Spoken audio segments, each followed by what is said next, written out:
ભાજપ પ્રદેશ અધ્યક્ષ પાટીલ બનાસકાંઠાના ભાભર પહોંચ્યા, જ્યાં રાધી ઇન્ટરનેશનલ સ્કૂલમાં પાટીલની અધ્યક્ષતામાં બેઠક યોજાઈ। ધારાસભ્ય પ્રવીણ માળી, કેસાજી ચૌહાણ, પૂર્વ સાંસદ પરબત પટેલ, ભાજપના નેતા રજનીશ પટેલ, જયંતિ કવાડિયા સહિતના નેતાઓ અને કાર્યકર્તાઓ ઉપસ્થિત છે।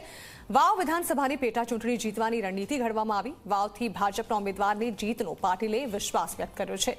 વિધાનસભાના અધ્યક્ષ શંકર ચૌધરીએ સીઆર પાટીલ સાથે પણ મુલાકાત કરી હતી। ભારતીય જનતા પાર્ટીના બૂથના પ્રમુખ અને મહામંત્રી અને આગેવાનો સાથેની આજની આ મિટિંગ ખૂબ ઉત્સાહવર્ધક રહી છે। હું વિશ્વાસ સાથે કહી શકું છું કે 2022માં મેં આ સીટ ચોક્કસપણે ગુમાવી હતી। 2024માં આ જ સીટના વિધાનસભાના ઉમેદવાર લોકસભામાં જીતવા છતાં આ વિધાનસભામાં હાર્યા હતા અને ફરીથી આ વિધાનસભા બાય ઇલેક્શનની અંદર ભારતીય જનતા પાર્ટીનો ઉમેદવાર ભવ્ય જીત હાંસિલ કરશે એવો મને વિશ્વાસ છે।